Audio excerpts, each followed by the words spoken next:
Hey, what's up, YouTubers and film fans? I'm back again to do my part two of my Eurocrime collection. Sorry it's taken so long, but I've not been very well, and this is the first time I've had a chance to do it really. So, I'm going to continue on from where we left off and go through the Maurizio Merli section of these Eurocrime films. First up is Highway Racer, directed by Stelvio Massi. Stelvio Massi isn't one of my particular favourite directors. I find a lot of his films a bit bland, but this is by far the best film that he did with Maurizio Merli. Very entertaining film. Loads of really good car chases and stunts in this. The car stunts are done by Remy Julien, who did a lot of the sort of 70s and 80s car work on the Bond films. And him and his team do all the stunts in this film, and there's a lovely chase across like a rough terrain and a jump across a chasm near the end, and there's a scene where it looks like a guy gets hit full on by a car and gets thrown up in the air. How they did it, I don't know. Merli himself actually cited this as the favourite film that he did, actually, of all the Eurocrime films. So that is well worth checking out if you can find it. Again, it's another grey market edition, sadly not made its way onto DVD or Blu-ray. Picture quality on this is really good. Definitely check that one out. I think it's the best film that Merli did with Stelvio Massi. Next up, Crimebusters. This is a German release I picked up of the film Crimebusters. The Smuggler Convoy is obviously sort of German. Again, directed by Stelvio Massi. This is the film they made after Highway Racer. Merli mostly made films with either Umberto Lenzi or Stelvio Massi. I think he did more with Stelvio Massi though. This is nowhere near as good as Highway Racer. This is an absolute mess of a film. It has about 3 plots going on at the same time, and I think two of the subplots just basically don't get resolved, and it's all a bit of a mess. There are some entertaining bits in it, but as a whole, the whole thing doesn't really work that well. But if you can find it, it's on the No Shame label as an official release, but of course all the No Shame releases are out of print now and quite expensive. I'm going to get onto some of those in a minute. So if you can find it, it's worth a watch, but it's no classic. Merli again, from Corleone to Brooklyn. This is the last film Maurizio Merli made with Umberto Lenzi in 1979. The Eurocrime genre was kind of dying out over this period, and this I think was his third to last film that he did. It's not quite so violent as Lenzi's other films. It's a little bit more low key. It's good. It's got a good story to it. Merli's basically taking this mafia boss to trial from Italy to America, and he's basically hired someone to basically he's going to testify in a case basically. So that's the deal. If he testifies in the case in America, then he gets let off, but all chaos ensues en route basically. There's a really good ending to this film which would have set up a really good sequel, but of course it never happened. But excellent score by Franco Michelesi again, and again another grey market edition. This is one that really should be given a proper release, so hopefully one day it will do, but if you can find it, pick it up. Now, Maurizio Merli again for his final Eurocrime film, The Rebel. Again directed by Stelvio Massi. This film is a little bit different. It's less violent. Not a lot of action in it really. It does have some nice locations. Starts off in Venice and it goes to, I think it's Berlin. Does have a pretty good story to it actually, this one. I was quite surprised, but doesn't hold a candle to some of the earlier films that he did. Very sadly to say, this is the last film. I mean, the genre was pretty much dead by 1980, or just about dying out anyway. And Merli really found himself in the typecast situation. He couldn't really get a lot of work after this because, of course, he'd played so many cops in many of these movies. He just found it hard to get other work after this, and very sadly his career kind of went off the rails, and unfortunately he died in the late 80s of a heart attack. So very sad end really for him. But if you can find this, it's definitely worth a watch, but not one of the best. Next up, Wild East's Confessions of a Police Captain and Summertime Killer. Wild East mainly release spaghetti westerns, but they do occasionally dabble in the Eurocrime genre. I think this is volume 2 for them of their Eurocrime films. Confessions of a Police Captain is the Italian film. Summertime Killer actually is a Spanish film. Excuse me. I didn't really like Summertime Killer that much. I found it actually stylistically plays more like an American TV film. It doesn't really have the same kind of atmosphere and style as the Italian films. It's okay, it's nothing special, but this is definitely worth getting for Confessions of a Police Captain. This is, I think it's Damiano Damiani, who did films like How to Kill a Judge and other films. His films are more political. They don't tend to have a lot of action in. They're more plot orientated, deal with political issues or social issues of the day in Italy. And I really enjoyed it actually. It's got a really good plot. Franco Nero and Martin Balsam. Martin Balsam, obviously an American actor. Very good, excellent score as well by Ritz Ortolani, who some of you might know from films like doing the score for Cannibal Holocaust. That's well worth getting. Only limited to 1,000 copies, but I think you can still get this. It is still available, so pick that one up. That's really good. Next up, Rome, the Other Face of Violence. Excellent. That's the only way I can describe this film. Directed by Marino Girolami, who directed Violent Rome and Special Cop in Action.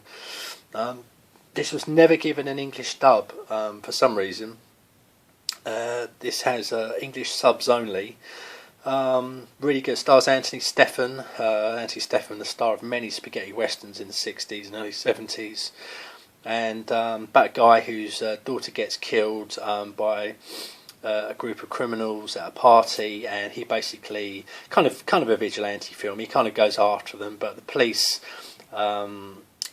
take a different path in trying to go after the criminals. Both have information, the other doesn't, and basically their paths tend to lead to the same people towards the end. Really good, really violent in places. There's a scene where a guy gets run over by a bus, and it's like something out of a Fulci film.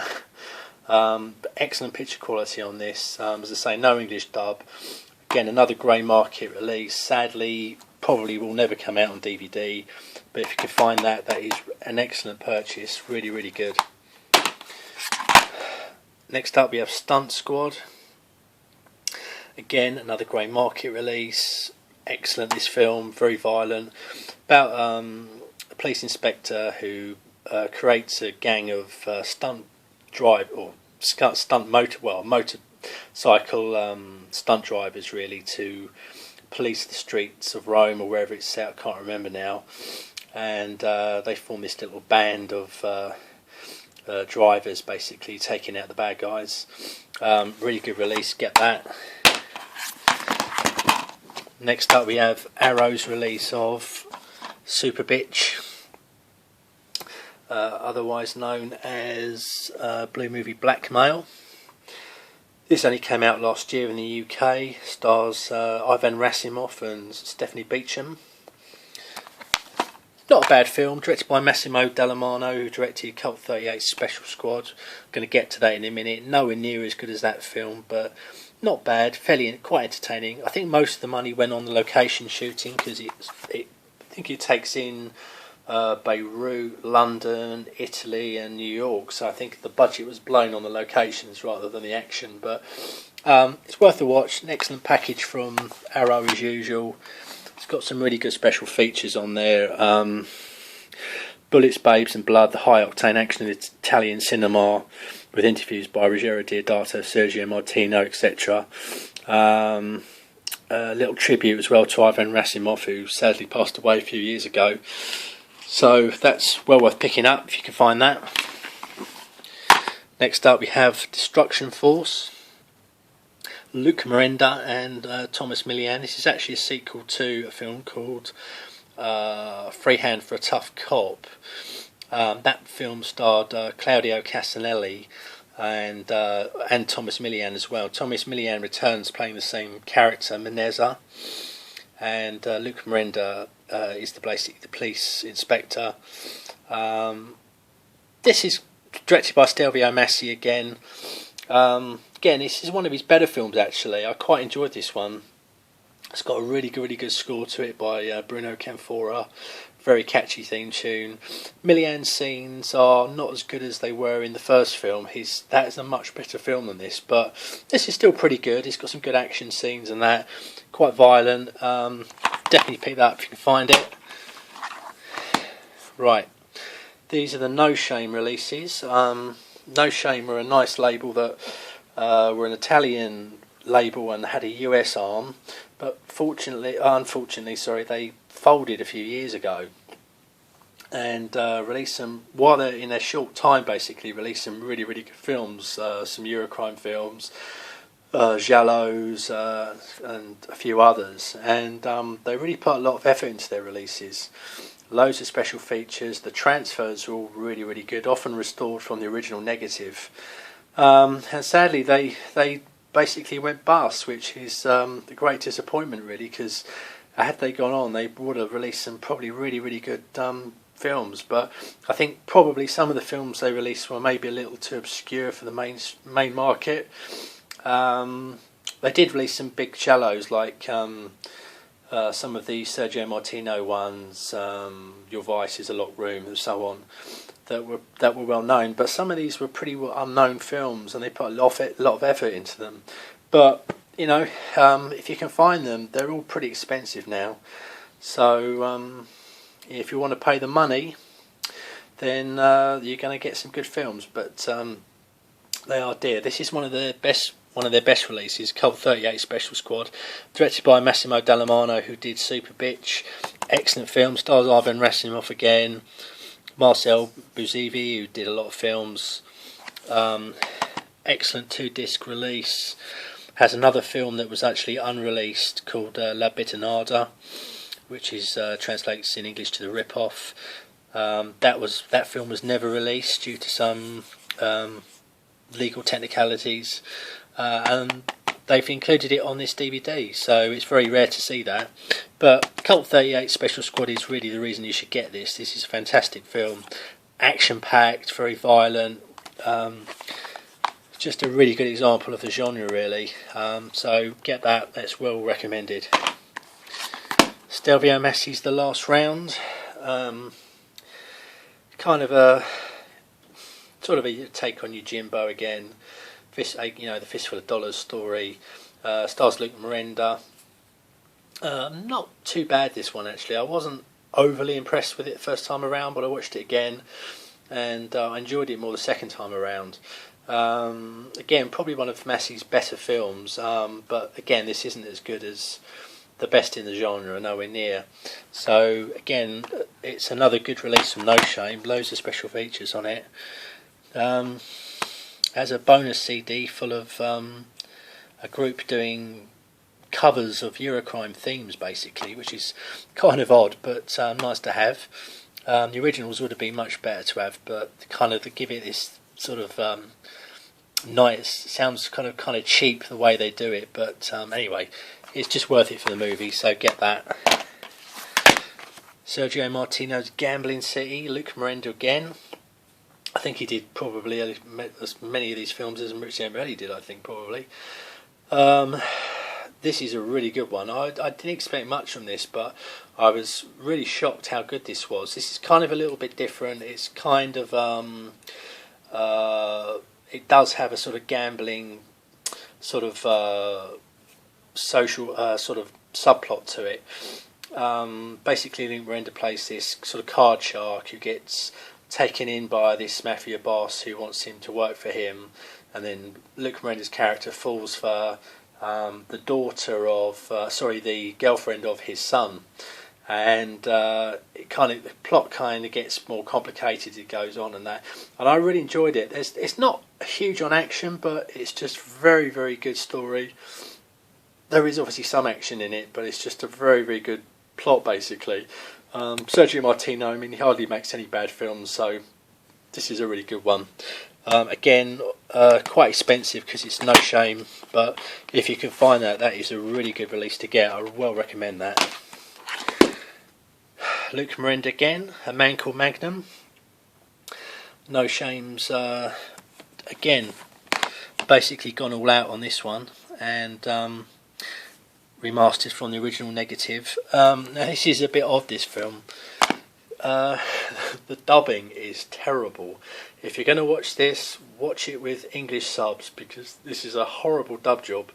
Luke Miranda, the guy who dubs Luke Miranda, is atrocious. I've never heard such a bad dubber. It really ruins it, so I wouldn't watch the English dub.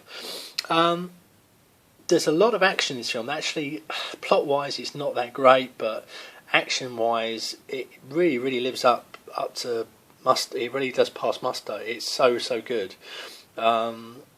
It's, say, not the best of the genre, but I found it really entertaining. So I know some people don't like it, but I thought it was quite entertaining. And then next up we have Mario Bava's Kidnapped, aka Rabid Dogs. This is on the Anchor Bay label, now out of print. This was Mario Bava's final film that he made. And of course Mario Bava was known for making horrors and whatever in the 50s and 60s and that, and basically sort of changed tack in the mid-70s, because of course Eurocrime films were all the rage, and decided to do one himself. It's kind of a strange setup with this film, because the film was never actually released at the time. It took over 20 years for the film to ever be released. Bava did complete a first edit of the film, and the film was scored by Stelvio Cipriani, and basically the Rabid Dogs cut of the film is Bava's first edit of the film. It sort of stayed in limbo for sort of 20 years or so due to problems with the producers basically going bust, and there was all sorts of legal problems. And one of the stars, Leah Leander, a German actress, she basically paid some of her own money to buy the film and get it released, and also at the same time Bava's son Lamberto Bava, obviously who directed the films Demons and Demons 2, he basically recut the film and added some extra scenes to it. Now most people prefer Bava's original cut instead of the Lamberto Bava version. I don't think the Lamberto Bava version is very good. Some of the editing is tighter. In that instance it's improved, but the scenes that are added for me don't really add anything to it. And Stelvio Cipriani went back and rescored the film in the 90s, and basically his score is completely different to the one he originally did in the 70s, and it's nowhere near as good. The original score is edgy and very, very good, but so if you're going to get this, watch Rabid Dogs first and then watch Kidnapped. Don't do it the other way around. Rabid Dogs is much better. Very good twist ending on this, not going to give it away, but caught me by surprise. I think the twist ending is more signpost in the Kidnapped version. It comes as more of a shock in Rabid Dogs, so that plays much better. So if you can find that, it's out of print now, pick it up. Next we come to Crimebusters, aka Poliziotti Violenti. This is the German edition on the Eyecatcher label, Blutges Weiss as it says there. I think this is now out of print. This has the English dub on it, so it's pretty good. Stars Henry Silva and Antonio Sabato, directed by Michel Massimo Tarantini, who did A Man Called Magnum. Really enjoyed this one as well. Very action-packed, very violent. Henry Silva's always good. His films, I don't think he's ever made a bad Eurocrime film really, and that's well worth picking up. Kind of an odd box it's in, but yeah, if you can find that, get that. And lastly, we have Peur, ville. A bit different this, because this is a French Eurocrime film. It is actually an Italian-French co-production, but it's all set in France, mostly has French actors. The score is by Ennio Morricone, and a couple of the sub-characters in the film are played by Italians, but for all intents and purposes this is really a French film. Excuse me. It's also kind of part giallo as well. The plot involves this guy killing women around Paris, and the character Belmondo plays is basically after him on his tail.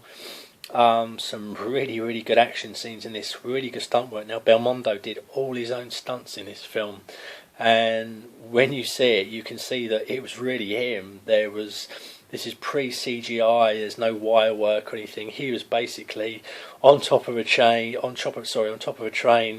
hanging off a building, chasing villains across rooftops. He does it all in this film. Very entertaining. Really enjoyed this. This is the French Studio Canal release. Don't think this has ever come out in the UK. Not sure about the US, but has the English dub on as well. Very well dubbed as well. So basically pick that one up if you can find it. Probably get it on Amazon France. Very well respected film. A lot of people talk about this film still today due to all the stunt work basically on it. So that's it basically. So that's my Eurocrime collection. Always adding to it, and I'll probably post another video or two in the next few weeks and do some more of my collection. Okay, take care and I'll see you soon.